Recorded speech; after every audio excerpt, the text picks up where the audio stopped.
Serial number 683 683 सहानुभूति दर्शन। प्रश्न 343 345 तारीख 17/1/2001 श्री देवचंद भाई। नमो वर्यन्ताणं नमो सिद्धाणं नमो आयर्याणं नमो वज्रायाणं नमो लोये सौपटाणं नमो समय साराय स्वानुभूत्या चकास्ते चित् स्वभावाय भावाय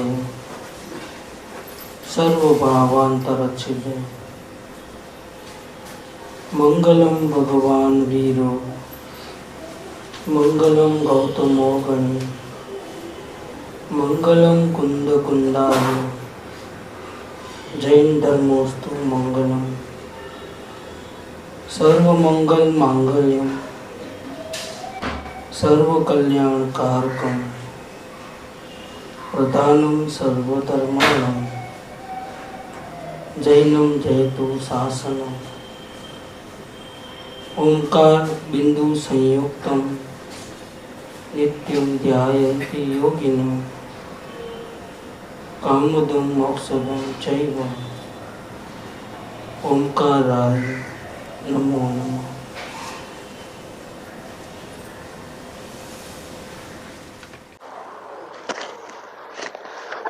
श्री स्वानुभूति दर्शन पूज्य बेन श्री की तत्व चर्चा, पेज नंबर 188, प्रश्न नंबर है 343।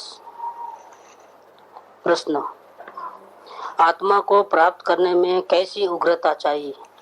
जोश, विल पावर, अडिग निर्णय और पीछे मुड़ के नहीं देखना, ऐसी उग्रता, जिसके शास्त्रीय शब्द में संवेग कहते हैं। आत्मा की प्राप्ति करनी है लेकिन वो दबा दबा विचार है, क्योंकि अन्य पदार्थों में भी मोह है। संसार में भी हमको रस आता है, उधर भी नहीं छोड़ना है और आत्मा भी प्राप्त करना है, दोनों बाजू है, इसलिए जोर कम हो जाता है। ये आत्मा को अभी एक सेकंड में आत्मज्ञान हो सकता है, लेकिन क्यों नहीं होता है? क्योंकि हमारा उपयोग कितनी जगह बट गया है। मति श्रुत ज्ञान हर एक आत्मा में है, संज्ञी पंचेंद्रिय, तिर्यंश या मनुष्य। संज्ञी पंचेंद्रिय है तो आत्मज्ञान एक सेकंड में कर सकता है, लेकिन नहीं करने का कारण क्या है कि उपयोग बटा हुआ है बहुत जगह पे। आत्मा भी चाहिए, घर बार भी चाहिए, कुटुंब भी चाहिए, इज्जत आबरू भी चाहिए, समाज की भी चिंता है, परिवार की भी चिंता है, घर की भी चिंता है, सबकी चिंता है, सबका ध्यान रखना है। कहीं कुछ नहीं होवे तब फ्री होवे तब धर्म करना है। जब तक बाहर में कुछ हो रहा है उल्टा पुल्टा तब तक धर्म नहीं करना है। अनंत काल से 84 लाख में बमते बमते कितने घर बार छोड़े, महल भी छोड़े, इंद्रासन भी छोड़े, स्वर्ग भी कई बार जाके आया, नरक भी कई बार जाके आया, सब जगह भटक भटक के, लेकिन कोई अपना हुआ तो नहीं। और आगे भी कोई पर पदार्थ अपना तो होने वाला नहीं है, सिर्फ मानता है मेरा, होने वाला नहीं। फिर भी इतनी चिंता करता है, पर प्रपंच में इतना फंसा है कि उपयोग बट गया है। एक तो मति श्रुत ज्ञान बहुत अल्प है, और फिर उसको बांट डालो, 10-15 टुकड़े, 1000 टुकड़े बांट डालो, शक्ति बहुत अल्प हो गई। इसका उदाहरण देवे कि सूर्य का रोशनी गिरे, उसको बिलोरी कांच में रखो, नीचे नीचे कागज रखो, नीचे इतना दूर, ऊपर बिलोरी कांच है, सूर्य की किरणें आएंगी इधर कांच के ऊपर। लेकिन एक कांच ऐसा होता है कि जो भी किरणें आई ना सब एकत्रित हो जाती है, एक पॉइंट के ऊपर जाती गिरती है, कांच में से फिर ऐसे आ जाएगी। मतलब क्या हो, कांच इतना बड़ा है तो सूर्य की किरण इसके ऊपर आई अलग अलग बहुत सारी, लेकिन यहाँ एक हो गई तो कांच की ताकत से, निमित्त से समझो। वो सब 8-10 किरणें, 15-20 किरणें, 1000 किरणें एक हो गई, नीचे का कागज थोड़ी देर में जलने लगेगा। क्यों? कि सूर्य की किरणें एकत्रित हो गई। ऐसे अपना ज्ञान एकत्रित नहीं हुआ, बट गया है। ज्ञान बढ़ जाएगा तो काम नहीं करता है, और ज्ञान अगर एक के ऊपर केंद्रित हो जाएगा तो 1 सेकंड में काम कर सकता है। लेकिन उसके लिए हमको संवेग चाहिए। सारी दुनिया को छोड़ करके मुझे मेरा आत्मा चाहिए, ऐसा अगर लक्ष्य है, मुझे सिर्फ आत्म शांति चाहिए, ऐसा अगर लक्ष्य है तो ध्यान एकत्रित होता है। बहुत बड़ा लाभ दिखे तो ध्यान एकत्रित होता है, एकाग्रता आती है और जोश आता है।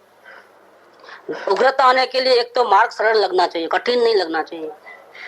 कठिन है तो फिर हम कितनी मेहनत करेंगे, होने वाला तो नहीं है, जब होने वाला है तभी होगा, अभी तो नहीं होगा, हम तो फंस गए हैं चारों बाजू। अगर ऐसा कठिन लगे तो फिर उग्रता नहीं आएगी, जोश ढीला पड़ जाता है। अगर नहीं मैं तो बाहर निकल सकता हूँ, मेरे में इतनी योग्यता है, ताकत है, संगनी पंचेंद्रिय हूँ, आगे आ जाइए आप, बहुत आगे आ जाइए। संगनी पंचेंद्रिय हूँ मैं अभी का भी आत्मज्ञान कर सकूं, ऐसी ताकत वाला हूँ, ऐसा अगर लेगा तो उग्रता आएगी। नेगेटिव थिंकिंग करेगा तो उग्रता नहीं आएगी, तो उग्रता को रोक देगी, जोश नहीं आएगा। नहीं मैं अभी का भी आत्मज्ञान कर सकता हूँ, मैं संगनी पंचेंद्रिय हूँ। तीरेन भी पा लेते हैं समूहरण में, उनको शास्त्र पढ़ना नहीं आता है, कोई क्रियाकांड नहीं, व्रत तप उपवास नहीं, कुछ भी नहीं, लेकिन भगवान के समूहरण में आते हैं तो मेंढक भी पा लेता है, चकला चकली, ये भी सब वाणी सुन करके थोड़ा अंतर में उतर जाते हैं, 1 सेकंड में काम हो जाता है। 8 साल के बच्चे लोग भी केवल ज्ञान हुआ है, भगवान के पास गए और बोले दीक्षा दे दो, दीक्षा लिया, फौरन समझ लिया कैसे करना है, 1 सेकंड में तो अनुभव होता है, उसी पर मौक जाते हैं। काम बहुत आसान है। आर्य स्वामी को शेर की पर्याय में हो गया आत्मज्ञान, पार्थनाथ भगवान को हाथी की पर्याय में होगा, तो सरल है। कोई जरूरी नहीं है कि बहुत सारे शास्त्र पढ़ेंगे, चिंतन मनन करेंगे, व्रत उपवास आदि पचकान आदि लेंगे तो ही कार्य होगा, ऐसा नहीं।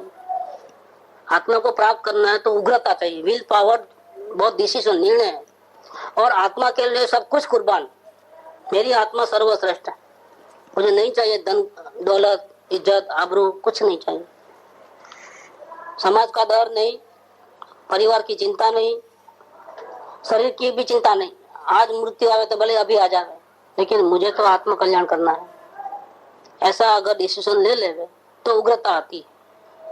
आत्मा को प्राप्त करने में कैसी उग्रता चाहिए, ये प्रश्न है। उसका समाधान पूज्य बेंसी के देते हैं कि स्वरूप को ग्रहण करने की ऐसी उग्रता चाहिए कि कहीं चैन न पड़े। जैसे कोई हीरे का हार खो गया हो, पार्टी में गए और कोई किसी ने चोरी कर दिया है, गुम हो गया, जो हंस के खेल के पार्टी में मजा ले रहे हैं, खाना पीना हो रहा है, इतने में नजर यहाँ गई कि मेरा हार कहाँ गया, अब क्या होगा? अब शांति नहीं है मन में, ढूंढना चालू हो गया, खाना पीना मौज मजा मिलना जुलना सब ध्यान में नहीं है, अब होश उड़ गए। ऐसी कोई कीमती चीज खो जाए तो होश उड़ जाते हैं, जब तक नहीं मिले चैन नहीं होता।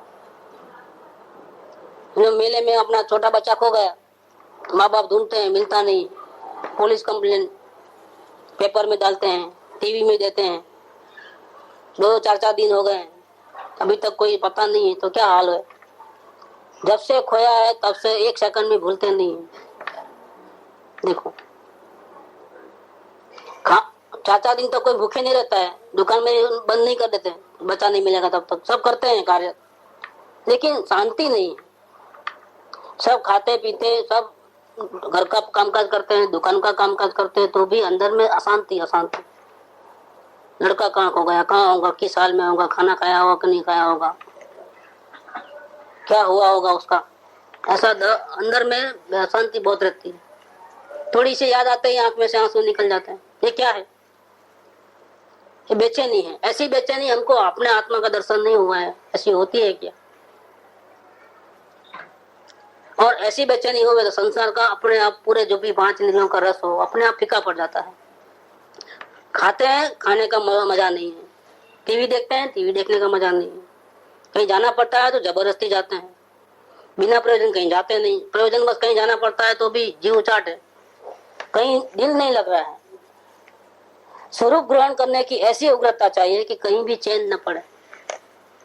हमको जो चाहिए वो तो मिलता नहीं, और दूसरे से हमको कोई काम नहीं। दर्शन मूलो धम्मो, सम्यक दर्शन धर्म का मूल है, वहां से मोक्ष मार्ग की शुरुआत होती है। आत्मज्ञान के बिना सब जीरो है, ज्ञान भी जीरो है और आचरण भी जीरो है। आत्मा का दर्शन होवे तो मुक्ति के मार्ग में आगे बढ़े। फिर चारित्र खलु धम्मो है, एक बार आत्मज्ञान हो जाए, बाद में व्रत तप पचकान श्रावक के 12 अणुव्रत आदि 11 प्रतिमा पूरी करके फिर नग्न दिगंबर वितरागी भावलिंगी महामुनिराज पंच परमेष्टि में स्थान तब मिलता है। 3 कसाई की चौकड़ी से साक्षात बार बार आत्मा में उपयोग लगा के ध्यान करते हैं जंगल में, तिल तुस मात्र भी परिग्रह नहीं। इस प्रकार से साधना करनी है, लेकिन शुरुआत तो आत्मज्ञान से होनी है। आत्मज्ञान के बिना चारित्र भी बेकार है, आत्मज्ञान के बिना ज्ञान भी बेकार है। क्या करोगे शास्त्र पढ़कर? होए पूर्व बनेल नवपण जो जीव ने जाण्यो नहीं, सर्वते अज्ञान बाक्यों साक्षी छे आगम ही। जैन शास्त्रों में लिखा हुआ है बात। दंसन मूलो दम्मो आचार्य उमा स्वामी ने तत्वार सूत्र में ये बात लिखी है। शास्त्रों में ये बात है। सम्यक दर्शन धर्म का मूल है। जब तक वो नहीं मिले तब तक शांति कैसे? जन्म मरण का अंत ही नहीं हो। थोड़े से पाप कम हुए और पुण्य किए तो क्या हुआ? स्वर्ग आदि मिलेगा, मुक्ति तो नहीं मिलेगी। इसीलिए जीव को ऐसे अंदर में खलबली मच जाती है। स्वरूप ग्रहण की ऐसी उग्रता चाहिए कि कहीं चैन न पड़े, विकल्पों के जाल में भी चैन न पड़े। अभी दुनियादारी के विकल्प नहीं आते हैं, आत्म प्राप्ति के विकल्प आते हैं। आत्मा हूँ मैं, शुद्ध हूँ मैं, बुद्ध हूँ मैं, अखंड हूँ, शरीर से रागादि भावों से भिन्न हूँ, मैं ज्ञान की मूर्ति हूँ, अनंत गुणों का स्वामी हूँ, मैं ही देवादिदेव हूँ, निश्चय से मैं ही पंच परमेष्टि हूँ, इस भगवान जैसा हूँ। ऐसे आत्मा के बारे में विचार करता है तो भी पेट नहीं भरता है। क्योंकि भूख लगी है, खाना सामने है, मन भावन विचार करो। गुलाब जामुन अच्छे हैं, रसगुल्ला अच्छे हैं, नमकीन अच्छा बना है, विचार करो, तारीफ करो उसकी, सुगंध अच्छी आ रही है, गर्मा गर्म है, टेस्टी है, पेट तो भरता नहीं। ऐसे आत्मा के विचार, दुनियादारी के विचार करे वो तो बहुत दूर है। लेकिन जिसको सिर्फ आत्मा के ही विचार आते हैं, आत्म प्राप्ति का, ये बहुत विचार आते हैं, दिन भर आत्मा प्राप्त करने का विचार आते रहते हैं, दूसरा कुछ सुनता नहीं है। लेकिन नहीं, विचार भी अटकाव है। विचार से पार निर्विचार निर्विकल्प अवस्था में वेद ज्ञान की कला के द्वारा आत्मज्ञान प्राप्त करना है। तो जिसको आत्मा चाहिए उसको आत्मा में, आत्मा हूँ मैं, आत्मा हूँ मैं, ऐसा जाप अंदर में चलता है। शरीर से भिन्न, राग से भिन्न, विकल्पों से भिन्न, सारी दुनिया से भिन्न, में जानने देखने वाला, ऐसा विकल्प भी उसको अच्छा नहीं लगता है, संतोष नहीं आता है। इससे भी वो आगे निर्विकल्प स्वानुभूति चाहिए, उसको आनंद चाहिए, आत्मा कहीं सुख न लगे, इतनी उग्रता अंतर में होनी चाहिए। ऐसा मिल तो 1 सेकंड में जावे, लेकिन उग्रता के बिना नहीं मिलेगा। एकदम टॉप लेवल की 99% तो आत्मा चाहिए, 1% और कुछ चाहिए। ये आत्मा चाहिए, उसकी डिग्री 99% की, आत्मा प्राप्ति नहीं। 100% है तो ही आत्मा की प्राप्ति होती है। कहीं भी रस है तो आत्म प्राप्ति नहीं होगी। पानी जो है 99 डिग्री के ऊपर भाप नहीं बनता है तो गर्म। 99 डिग्री और 100 डिग्री में कितना अंतर है? सिर्फ 1 डिग्री का। तो वो भी जलाता है 99 डिग्री वाला, और 100 डिग्री वाला भी उंगली डाले तो जल जाते हैं। लेकिन दोनों में फर्क 1 डिग्री का नहीं है, बहुत फर्क है। 100 डिग्री के ऊपर तो पानी का भाप बनता है, 99 डिग्री पे भाप नहीं बनता है। यहाँ ऐसी बात है, कितनी लगन लगनी चाहिए, कितनी लगन लगनी चाहिए, कुछ सूझे ही नहीं। आत्मा का विचार भी नहीं सोचा, वो भी अच्छा नहीं लगे अगर आवे तो। विकल्प मात्र से इतना नफरत अंदर से, क्योंकि आत्मा चाहिए, आत्मा से प्रेम है, तो पाप के विचार तो आते ही नहीं। लेकिन आत्मा संबंधी जो विचार है उससे भी हमको लेना देना नहीं है, वो तो रुकावट लगती है, बोझा लगता है कि वे स्वयं हाजिर है और मैं विचार करता हूँ, और विचार नहीं दिखता है तब विचार करते हो, आमने सामने रहे तो क्या विचार करोगे? आत्मा का अनुभव प्रत्यक्ष होना चाहिए। पर्दे के पीछे आत्मा है, लगता तो आत्मा है, कोई जानने देखने वाला है अंदर में, क्योंकि नहीं तो आंख तो मुर्दा है, वो थोड़ी देखती है, तो अंदर में ज्ञान है वही देखता है। कान तो जड़ है, वो थोड़े सुनते हैं, अंदर में ज्ञान है वो सुनते हैं, मुर्दा थोड़ा सुनता है। ऐसे अनुमान से तो हम आत्मा है ऐसा नक्की कर सकते हैं, लेकिन वो नहीं चलता है, प्रत्यक्ष चाहिए, अनुभव में आना चाहिए। इसके लिए ये शर्त है कि स्वभाव ग्रहण करने की जो है उग्रता इतनी अंदर में होनी चाहिए कि कहीं रुचे नहीं, इधर भी नहीं, न पाप के काम तो रुचे ही नहीं, लेकिन पुण्य की कोई भी क्रिया भी हमको अच्छा नहीं लगे अंदर में। अभी मुझे चाहिए वो नहीं मिल रहा है, अभी जो मुझे चाहिए वो नहीं मिल रहा है, ऐसा अंदर में कहीं सुख न लगे, इतनी उग्रता अंतर में होनी चाहिए। मुझे इन भावों में बड़ा आनंद आता है, बहुत रस पड़ता है, ऐसा लगे वह सब विकल्प ही है, विकल्पों का ही आनंद है। क्योंकि हम अवलोकन का प्रयत्न करते हैं, साधना शुरू करते हैं, तो अवलोकन का प्रयोग क्यों करते हैं? भेद ज्ञान करना चाहिए, भेद ज्ञान से आत्मा का अनुभव होता है। लेकिन भेद ज्ञान का नहीं बोले और अवलोकन का क्यों बोले? कि अवलोकन से भेद ज्ञान की तैयारी होती है। दूसरा लेसन भेद ज्ञान का है, लेकिन पहला लेसन अवलोकन का है। तो विकल्पों को सिर्फ जानना देखना है, पुण्य के पाप के जो भी विकल्प आवे, लेकिन पश्चाताप नहीं करना है। दोबारा ऐसे गलत विचार नहीं करूंगा, अच्छे ही विचार करूंगा, ऐसा डिसीजन नहीं लेना है। जो भी आवे, जिस समय आए उस समय उसको जान लेना है। इसका नाम है अवलोकन। ये अवलोकन करते करते अपने आप अंदर से आत्म भावना जागृत होती है। जो 20% की भावना थी आत्मा को पाने की, वो 40, 50, 60, 80 ऐसा बढ़ती जाती है। जितना आत्मा की भावना बढ़ती है अपने आप, उतना ही संसार से जीव कटते जाता है। 5 इंद्रियों के विषयों से अपने आप उदासीनता, वैराग्य अपने आप आता है। कुछ खाने में रस आता है इसलिए खाना नहीं खाना, ऐसा नहीं। अगर अवलोकन करोगे तो खाते खाते भी रस नहीं आएगा, और रस बहुत इंपॉर्टेंट चीज है। खाना तो पेट में आता ही नहीं है, आत्मा का पेट ही नहीं है, आत्मा में तो कोई छूटा भी नहीं है। जड़ चेतन अलग अलग है। हमको ऐसा लगता है कि मैं खाना खा रहा हूँ, खाना खाता ही नहीं हूँ। जीव जानता है सिर्फ खाने की क्रिया तो जड़ की क्रिया है। खाने का भाव वो आश्रय भाव, पाप का भाव है, उसके दुर्गति मिलेगी, कर्म बंधन होगा, तो शरीर में रोग आदि आएंगे, तकलीफ होगी। तो वो तो भाव आश्रय है, और आत्मा तो है सिर्फ सबको जानने देखने वाला है। इसलिए मुझे खाने का भाव नहीं आवे, इसलिए मैं खाना ही नहीं खाऊं, देखो नहीं खाने को, ये नहीं, ऐसा नहीं। अंदर में आत्मा की लगन लगे, अवलोकन करे विचारों का, तो खाते खाते भी रस नहीं आवे। रस इंपॉर्टेंट चीज है।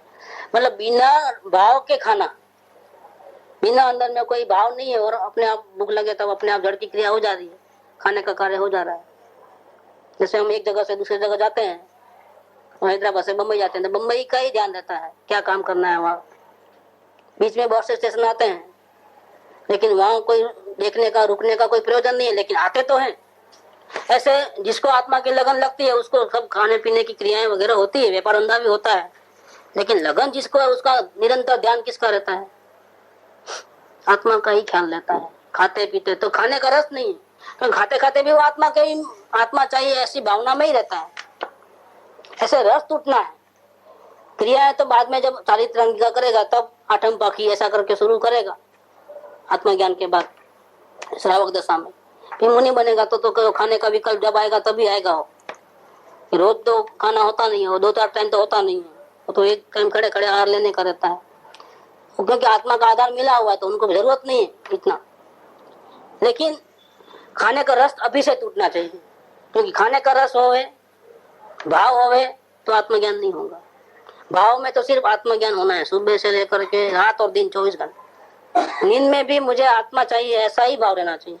अच्छी नींद आवे, आराम मिले, ऐसा भाव नहीं चाहिए। सपना नहीं आवे, ऐसा नहीं चाहिए। आराम मिले, ऐसा भी नहीं। आत्मा चाहिए, ऐसा होना चाहिए। आराम नहीं चाहिए, आत्मा चाहिए।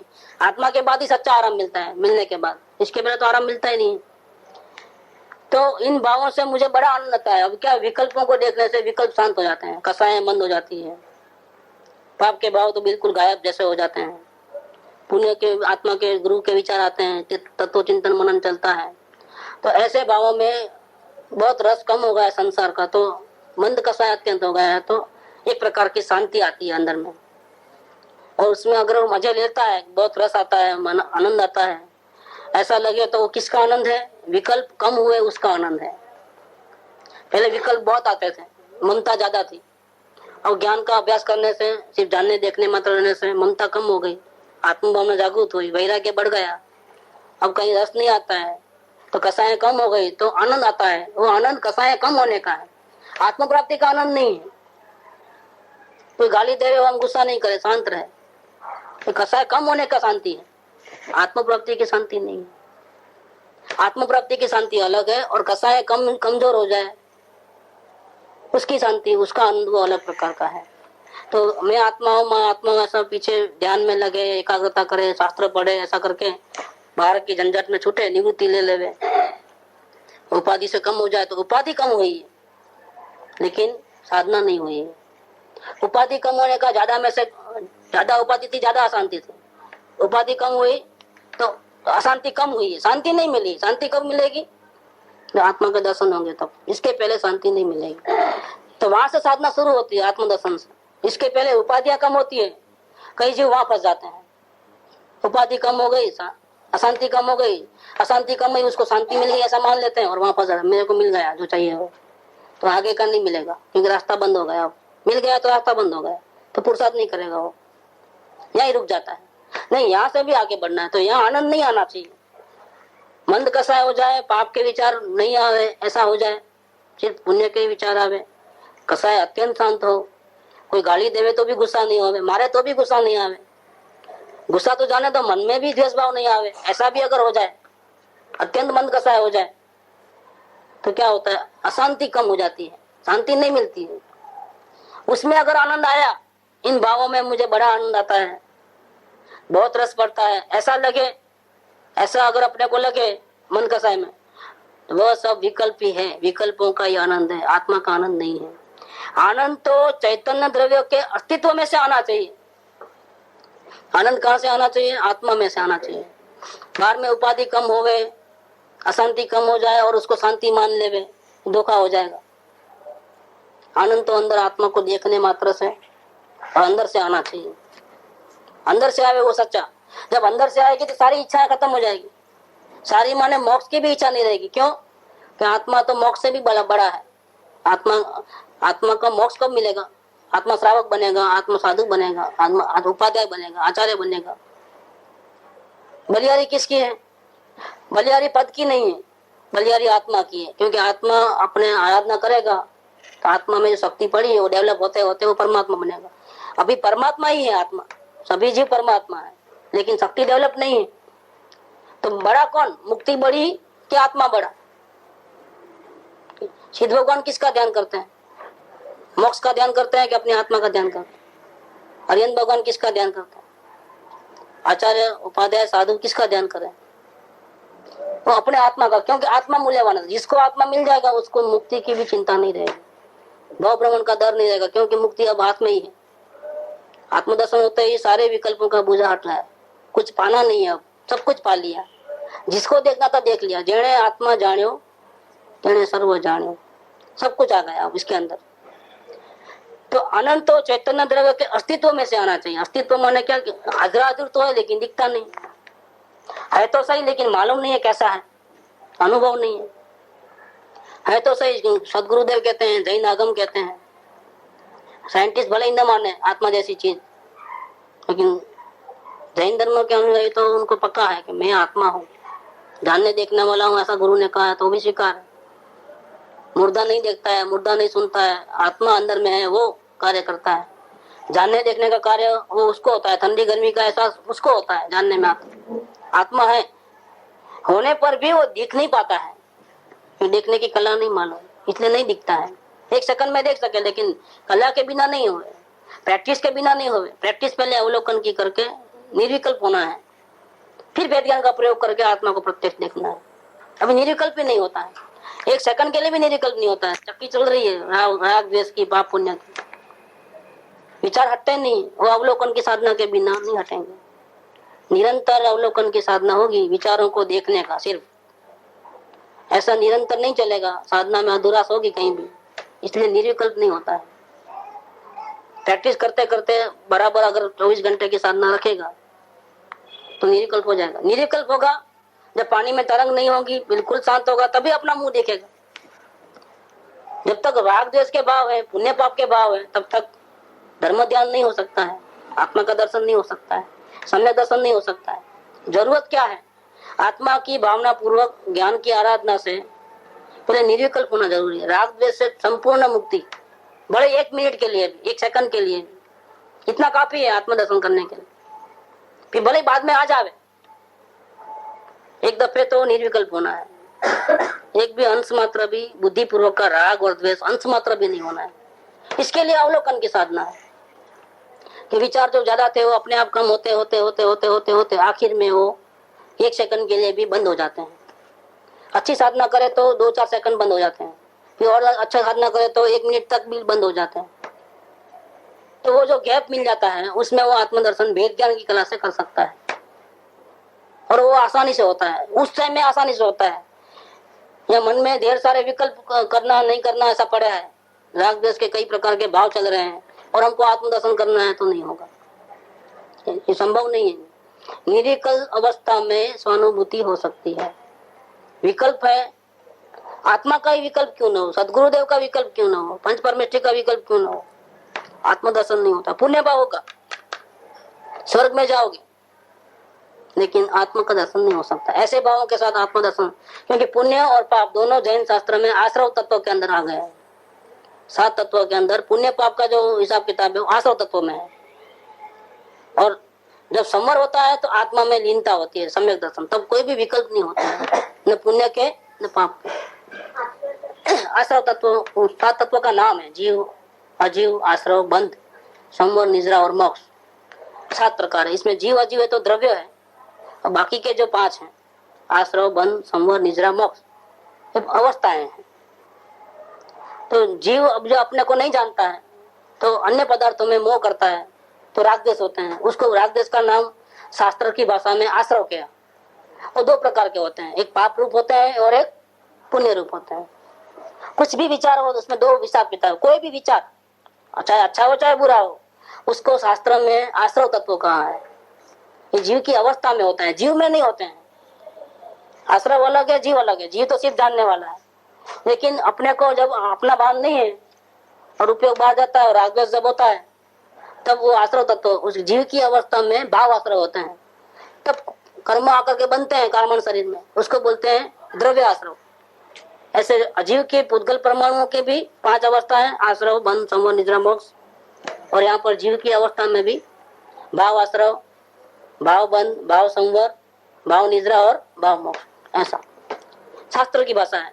शॉर्ट में लेना है तो जो भी विचार आते हैं सब आश्रव खाते में है, और निर्विकल्प हुआ और आत्मा का अनुभव साथ में है तो उसको संवर बोलते हैं, आत्मदर्शन, सम्यक दर्शन, ऐसा। तो जहाँ सब विकल्प छूट जाते हैं वहां सहज आनंद प्रकट होता है। जब आत्मा का आनंद जब मिलता है, अंदर से शांति मिलती है, तो एक भी विकल्प रागद्वेष के नहीं होते। रागद्वेष को विकल्प नहीं होते हैं, लेकिन हम बंद ना करें तो स्विच थोड़ी है, तो विकल्पों को बंद कर देंगे। क्योंकि विकल्पों की एक जात है इस प्रकार की कि हम एकदम कोने में बैठ जाएंगे, एक भी भाव नहीं करना है, और बैठ जाएंगे खाए पिए बिना एकदम चुपचाप शांति से, घंटा 2 घंटा 4 घंटा।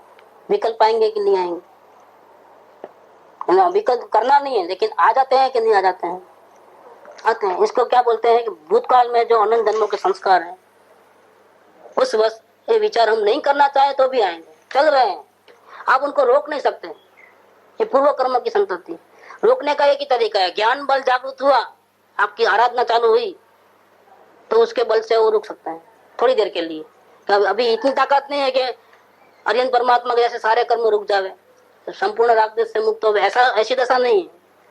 लेकिन घड़ी भर के लिए, वो घड़ी के लिए जिसमें हम आत्मदर्शन कर सके, इतनी देर के लिए मति श्रुत ज्ञान में अगर बल बढ़ जाए, ताकत बढ़े, तो विकल्पों को 1 सेकंड के लिए रोक सकता है, और इतनी देर में वो वेद ज्ञान के बल से आत्मदर्शन कर सकता है और मुक्ति का मालिक हो जाता है। अभी मुक्ति होने वाली है, सम्यक दर्शन हो गया, धर्म की शुरुआत हो गई, अब ज्यादा से ज्यादा 15 भाव में मुक्ति होने ही वाली है, ये नक्की हो गया यहाँ पर।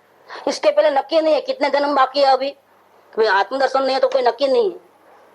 चाहे जैसे क्रियाकांड में हो, चाहे जितना ज्ञान हो, 11 अंग 9 पूर्व का ज्ञान हो, ये पूर्व बनेल न हो पण तो जीव ने जाने नहीं, सर्वत्र अज्ञान। 11 अंग 9 पूर्व का ज्ञान हो, लेकिन आत्मा को नहीं मालूम, तो कितना वो बाकी है तो बोल नहीं सकते, क्योंकि अभी समय दर्शन नहीं हुआ है। समय दर्शन होगा फिर बोल सकते हैं कि 15 भाव के अंदर अवश्य मुक्ति होगी, ये फिक्स हो गया इधर। तो ऐसा आत्मदर्शन होना है तो इसके लिए जरूरी है कि एक भी राग द्वेष का विकल्प हमारे चित्त में ना हो। शास्त्र बहुत पढ़े, पूजा भक्ति सट आवश्यक बहुत की, लेकिन जो ज्ञान की आराधना करनी चाहिए वो हमने नहीं की। तो ज्ञान बल जागृत नहीं हुआ, चारित्र को सुधारा और ज्ञान को सुधारा, लेकिन कार्य तो श्रद्धा का करना है, मान्यता बदलनी है, वो हमने नहीं किया। उसके लिए कोई साधना हमने नहीं की। अवलोकन से श्रद्धा बदलती है। कैसे बदलती है? जैसे ढेर सारे विचार मन में आते हैं, पहले हम देखते नहीं थे, अब देखना शुरू किया तो 1 घंटे में समझो 100 विचार आते हैं। उसको देखना शुरू किया तो 100 में से 50 काम करने का हमने डिसीजन लिया, 50 काम नहीं करने का डिसीजन लिया है, समझ लो। फिर उसका रिजल्ट निकालोगे दिन भर के बाद तो 50 और 50, नहीं करने का 50 और करने वाले 50, उसमें से कितने काम हुए आपने? तो बहुत सारे विकल्प तो बेकार के होते हैं कि हम सोचते भले ही हैं और कर्म बांध लेते हैं, लेकिन कर्म बांधते हुए भी वो कार्य हम कर नहीं सकते हैं। देखो तो शाम को खाना ये बनाना है, अभी खिचड़ी कड़ी बनाना है, नक्की होगा, रोज हमारे घर में यही बनता है, समझ लो। तो कोई ज्यादा सोचना नहीं पड़े, 5 बजे कुकर लगा देंगे और बना देंगे। और 10 बजे सोचा है, एंड मोमेंट में मेन्यू बदल जाता है, मेहमान आ गए घर में, अब खिचड़ी कड़ी नहीं चलेगी। देखो तो जो विचार करके रखा था वो सब फेल हो गया कि नहीं हो गया? तो विचार किया, उसका भाव किया तो पाप तो हो गया। आप क्रिया करो नहीं करो, भावों के बंधन है। जितनी बार विचार किया होगा उतनी बार आपने कर्म तो, खाना भले एक बार बनाया हो, लेकिन जितनी बार किया उतनी बार कर्म तो बांध लिया। जितनी बार विचार किया उतनी बार रसोई नहीं बनी है, रसोई तो एक ही बार बनी है। वो भी हो सकता है एंड मोमेंट में मेनू चेंज हो जाए। तो फिर ये जो जितनी बार विचार करके पाप का पोटले बांधे, तो घर में 10 जने खाने वाले हैं, तो भोगेगा कौन? ये पाप किसने बांधा? 10 जने साथ में आएंगे भोगने के लिए कि नहीं? हमारे घर में 10 जने हैं, हम अकेले नहीं है खाने वाले। खाना भले हम अकेले बनाते हैं, लेकिन 10 जने साथ में हैं, तो हम जब उसका पाप होगा जो भी, तो भोगने के लिए 10 जन साथ में आएंगे। ऐसा तो कभी होता नहीं, क्योंकि आंख बंद होने के बाद कौन कहाँ जाएगा पता नहीं। अभी तो जमेला खड़ा हुआ है, कोई माँ है, कोई बाप है, कोई बेटी है, कोई बेटा है, कोई बहू है, चाचा है, चाची है, दादा दादी है, जो भी है। अभी आज है, आंख बंद होने के बाद कौन कहाँ जाएगा? टेलीफोन भी नहीं आएगा और एसटीडी भी नहीं होगा और लेटर भी नहीं आएगा, कुछ भी नहीं होगा। 4 गति में 84 लाख योनि में कौन कहाँ खो जाएगा पता नहीं। और अपने कर्म जितने विचार किए हैं, भाव किए, उसको ही भोगना है। लेकिन देखिए, भाव तो बहुत सारे किए और कार्य कितना हुआ? तो कार्य तो मान थोड़ा बहुत हुआ हो, वो भी पुण्य का उदय हो। तो पाप का उदय चल रहा हो तो सोने में हाथ डालो मिट्टी हो जाए। वो भी काम तो करोगे लेकिन जीरो आएगा। साल भर बहुत मेहनत किया, रिजल्ट निकाला तो लॉस आया, और मेहनत कितनी किया है? ऐसा भी होता है कि नहीं होता है? क्योंकि पाप का उदय चल रहा है तो मेहनत चाहे जितनी कर लो, पैसा आने वाला नहीं है। ये सब पूर्व के पुण्य और पाप के ऊपर आधारित है। इज्जत आबरू मिलना, पाप सुविधा मिलना, असुविधा होना, जो भी होता है चक्कर, ये हमारे हाथ में कुछ बाजी नहीं। जैसा हम कर्म का उदय लेके आए हैं, बांध करके, कर्म बांध के, हंसते बांधे हो चाहे रोके बांधे हो, वो हमको यहाँ चुकाना है, कोई बच नहीं सकता। तो ये बाहर में जो भी सुविधा असुविधा मिले, अनुकूलता प्रतिकूलता मिले, अच्छा हो बुरा हो, ये सब किसके हाथ में है? हमारे हाथ में नहीं। पूर्व कर्मों के जैसे बांधे हैं उस अनुसार होने वाला है। फिर हम भाव करके क्या करते हैं? नए नए कर्म बांध देते हैं, तो भविष्य में भोगने पड़ेंगे। वो हमको अकेले को भोगना है। तो व्यापार करने वाला जेंट्स अकेला आता है दुकान में, लेकिन घर के लिए सबके लिए करता है कमाई, लेकिन भोगेगा कौन? वो अकेला भोगेगा। तो ढेर सारे विकल्प करता है, उसमें से हार्डली पुण्य के उदय से 4, 5, 10, 15, बाकी के विकल्प का क्या होगा? खुद को मालूम पड़ेगा अवलोकन करने से कि मैं बेकार का विकल्प करके अपना कर्म का पोटला बांधता हूँ और भुगतना मेरे को है। और पोटले तो बांधता हूँ लेकिन कार्य होवे तो भी सफल है, लेकिन कार्य भी तो नहीं हो रहा है। चलो हमने भाव किया और कार्य हुआ तो चलो मेहनत सफल, लेकिन वो भी तो नहीं हो रहा है। तो एक बात तो ये समझ में है कि बहुत सारे भाव करता हूँ लेकिन मेरी तो चलती नहीं है, मतलब नहीं है भावों का। ये श्रद्धा पलट गई कि पाप और पुण्य के जो विकल्प मेरे को आते हैं, इसमें नुकसान मेरा क्या है? एक तो वर्तमान बिगड़ रहा है, आत्मा की आराधना नहीं हो रही है। दूसरा, जो भी कर्म मैं मानता हूँ मेरे को अकेले को भोगना है। तीसरा कि हम भाव भले करें लेकिन कार्य होना नहीं होना वो हमारे हाथ में नहीं। तो क्या होगा? जितने भी आश्रय भाव है वो उसको अच्छे नहीं लगेंगे। यहाँ से श्रद्धा बदल गई। पहले दुकान जाता था, हौस हौस से जाता था, और अभी जाता है तो मजबूरी से घर की कमाई के लिए जाना पड़ता है, नौकरी करनी पड़ती है, मजदूरी करनी पड़ती है। मेरे को तो आत्मा चाहिए, मुझे तो ये सब नहीं करना है। ऐसा अंदर में एक युद्ध चलता है। खुशी खुशी खाता नहीं है, खुशी खुशी व्यापार नहीं करता है, खुशी खुशी कहीं लगन पार्टी में नहीं जाता है, खुशी खुशी टीवी नहीं देखता है। किसका फर्क पड़ गया? ये अवलोकन का फर्क पड़ा। ऐसा जिसको हम नहीं चाहते हैं, तो मेहमान को चाहते नहीं है तो मेहमान कितनी देर रहेंगे। ऐसे विकल्प तो आते हैं, लेकिन हम चाहते नहीं है विकल्पों में, हम तो आत्मा को चाहते हैं, तो विकल्प भी धीरे धीरे अपने आप जाने लगते हैं, कम होते हैं। ऐसे ऐसे एक टाइम ऐसा आता है साधना करते करते कि विकल्प बिल्कुल जीरो हो जाता है। अनुभव भी भले नहीं हुआ है, लेकिन अनुभव के पहले ही विकल्प शांत हो जाते हैं, एक भी विकल्प नहीं राग देश का। तब अगर श्री गुरु को मिल गए हैं और वेद ज्ञान कैसे करना अगर बता दिया, और जब निर्विकल्प अवस्था है तब अगर वेद ज्ञान करके अपने आत्मा को पहचान लिया, तो समय दर्शन होने में 1 सेकंड भी नहीं लगता है। 1 सेकंड का काम है, 1 सेकंड भी बहुत है, तो क्योंकि इससे छोटा माप अपने पास नहीं है इसलिए बोलते हैं, बाकी एक समय में होता है। आत्मा का अनुभव तो एक समय में होता है और 4 गति से छुटकारा मिलता है। यहाँ से धर्म की शुरुआत हो जाती है। लेकिन पहले हम योग्य तो बने, निर्विकल्प अवस्था में तो आवे, निर्विकल्प ही नहीं होते हैं कभी भी। जब भी अंदर में देखो तो कोई ना कोई अच्छा बुरा दूसरे का अपना कोई ना कोई विचार चलता ही रहता है। किसी का नहीं तो गुरु का चलेगा, गुरु का नहीं तो आत्मा का तो भी चलेगा, कोई ना कोई चलता है। इसका मतलब हमने अवलोकन की साधना अभी बराबर नहीं की, जानने देखने में नहीं रहे, जानते ही फिर विचार करने लग गए, या कोई डिस्टर्ब हो गया जानना देखना, इतनी निवृत्ति भी नहीं। तो क्या करें, फिर काम तो करना पड़ता है, उलझते हैं, तो इतनी हमारी साधना कट होती है। इसलिए निवृत्ति में जाने का हम क्यों करते हैं, प्रवास का यात्रा का कार्यक्रम क्यों बनाते हैं कि वहाँ आप फ्री हो, दुकान जाना नहीं है, घर में कोई किसी का टेलीफोन आने वाला नहीं है, घर का भी कोई खाना बनाना नहीं है। वहाँ आश्रम में जहाँ जाते हैं वहाँ धर्मशाला में खाना भोजनालय में मिल जाता है। कोई भी एक आदमी प्रबंधक होता है, वो सबका अपने साथ में चुका देता है, किसी को चिंता नहीं है वहाँ। तो वहाँ अगर हम अवलोकन की साधना करना है तो बराबर यथार्थ कर सकते हैं। तो निरंतर अपने विचारों को देखना चालू, एक दफे सही प्रैक्टिस हो जाए ना और ग्रिप आ जाए ना, बाद में तो काम करते करते भी कर लो आप, ध्यान इधर रहे आत्मा में और कार्य बाद में होते रहे। लेकिन पहली वक्त शुरुआत में ही तकलीफ होती है। इससे श्रद्धा बदल जाएगी, विकल्पों से अपने आप अंदर से नफरत और आत्मा से अपने आप अंदर से प्रेम अंदर का प्रेम जागेगा। ये मेरे को भव भ्रमण से छुड़ाने वाला कोई नहीं है, रास्ता दिखाने वाले सदगुरुदेव है और तारने वाला मेरा आत्मा ही है। मेरा कोई मुझे तार नहीं सकता है, भगवान भी नहीं तार सकता। अगर भगवान भी तार सके तो मरीचिका कुमार को लेके आते मोक्ष में, ऋषभदेव भगवान समझा तो सके, लेकिन मानना नहीं मानना उसी की आपकी बात। तो मरीचिका कुमार ने नहीं माना था, वो तो भटके, वो अंतिम तीर्थंकर हुए महावीर स्वामी, तो उस टाइम में तो लेके नहीं जा सके ऋषभदेव भगवान। तो ऐसा कोई किसी को भगवान भी तार नहीं सकता है, रास्ता बता सकते हैं। अंदर में अपना आत्मा ही अपने को तारेगा। हमको ही पुरुषार्थ करना है, मोक्ष जाना है तो हमको ही पुरुषार्थ करना है। तो यहाँ ये बात की है कि आनंद तो चैतन्य द्रव्य के अस्तित्व में से आना चाहिए, वो सहज आनंद है। सहज माने कुदरती, जैसे सांस कुदरती चलती है, ऐसे आत्मा को देखने से आत्मा का आनंद अपने आप मिलेगा, मांगना नहीं पड़ेगा, उसको रोक भी नहीं सकोगे। आनंद को सहज निकलता ही रहेगा और सारे विकल्पें, अपेक्षाएं, वासनाएं सब भस्मीभूत हो जाएगी अपने आप। जहाँ सब विकल्प छूट जाते हैं वहाँ सहज आनंद प्रकट होता है, जो अंतर में से भिन्न हो जाता है। मैं आत्मा जानने देखने वाला अलग और सारी दुनिया एक और, उसी को सहज आनंद आता है।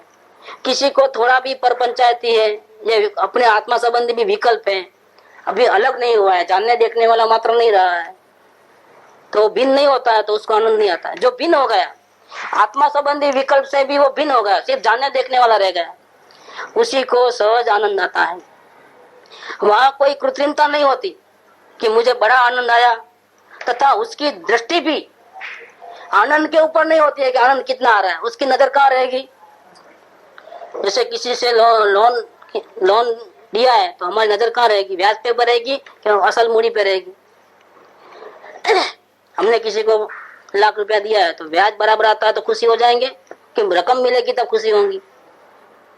देखो ब्याज तो एक्स्ट्रा एडिशनल है, ऐसे आनंद तो एडिशनल है।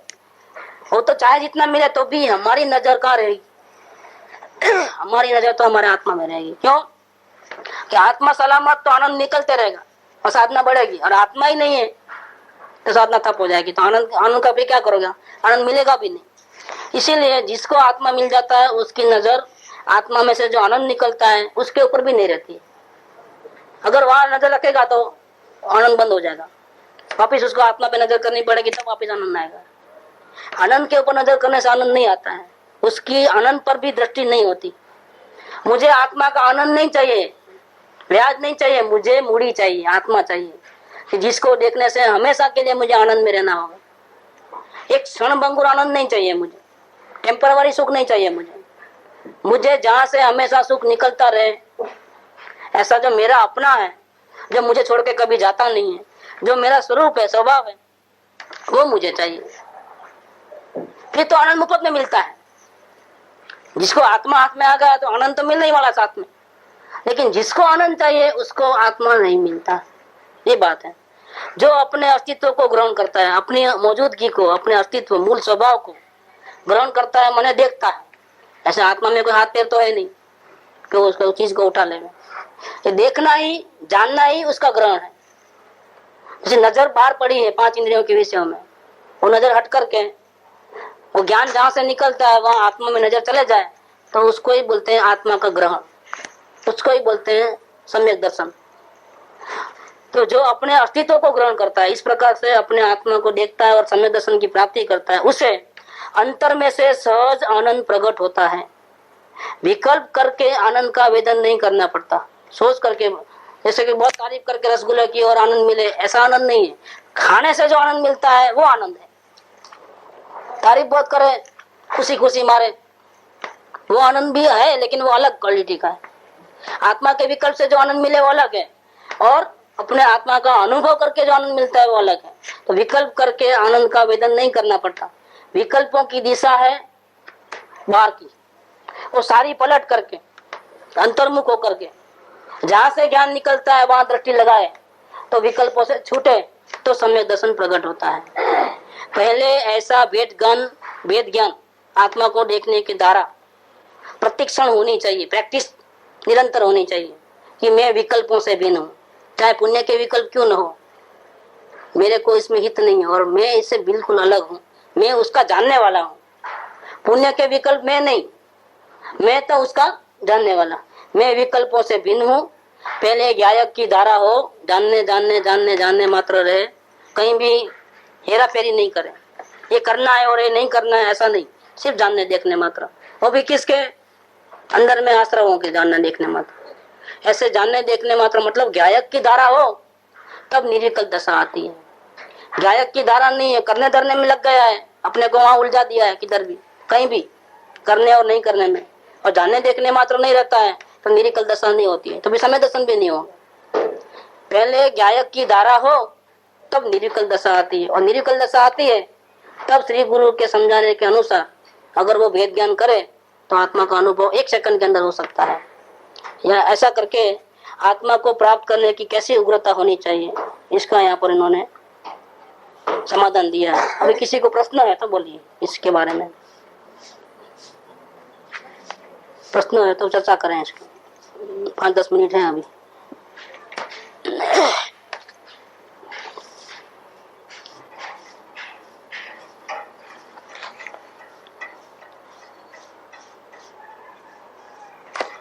एक 345 का प्रश्न नीचे है, पूछा गया है, क्या आपका यह कहना है कि जब तक विभाव में दृष्टि है, मतलब पाप और पुण्य के विकल्पों पे नजर है, तब तक पर में ही दृष्टि लगी है, तब तक वो बाहर को ही देखता है? तो समाधान दिया है कि हाँ। फिर हम तो अवलोकन में किसको देखने को बोलते हैं? विकल्पों को ही। आत्मा को देखने को तो बोला ही नहीं। क्यों नहीं बोला आत्मा को देखने का अभी? क्योंकि जब तक पहले लेसन में पास नहीं होगा, निर्विकल्प नहीं होगा, तब तक आत्मा को देख भी नहीं पाएगा। तो प्रथम हमको विकल्पों से छुटकारा लेना है, संसार का रस छोड़ना है। इसीलिए हम पहले क्या करते हैं, विकल्पों को, जो पाप और पुण्य के विकल्प है, उनको जानने देखने का प्रयास करते हैं। कब तक करेंगे? जब तक निर्विकल्प अवस्था प्रकट नहीं होगी, तब तक। अपने आप विचार उत्पन्न होना बंद नहीं होवे तब तक, भले 1 सेकंड के लिए भी बंद होना चाहिए, तो समझना कि हमारी जो साधना है विकल्पों को देखने वाली, ये पूरी होती है। लेकिन यहाँ प्रश्न वेद ज्ञान का है। यह प्रश्न ये पूछा है कि जब तक हमारी नजर विभाव भाव में, पुण्य और पाप के भावों के ऊपर, क्या तब तक हमारी नजर आत्मा में है कि आत्मा से बाहर है? तो यह प्रश्न का जवाब दिया है कि अभी भी नजर तो बाहर है। इतना हुआ है कि अब गाली देने वाला नहीं दिख रहा है, क्रोध दिख रहा है। क्रोध इधर है और गाली देने वाला बाहर।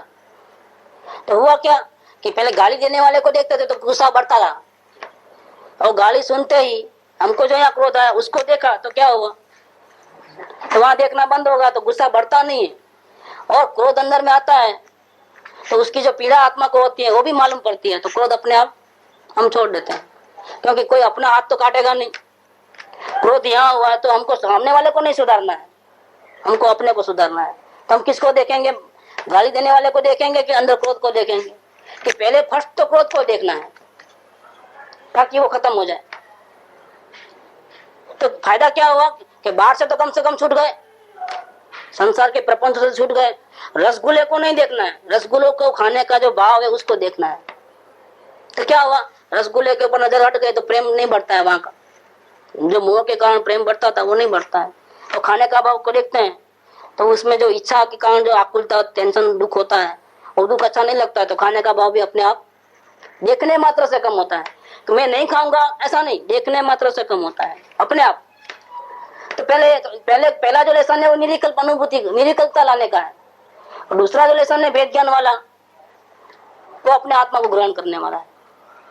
तो जब तक हम क्रोधादि भावों को देखते हैं, विभाव भावों को देखते हैं, तभी भी अभी नजर बाहर तो नहीं है लेकिन अंदर भी नहीं आई है। इतना फायदा हुआ कि बाहर नहीं है तो राग द्वेष बढ़ते नहीं है, लेकिन अभी भी अंदर हम अपने जानने वाले को नहीं देखते हैं, इसीलिए विकल्पों को देखते हैं। तो किसको देखते हैं, अंदर की बाहर।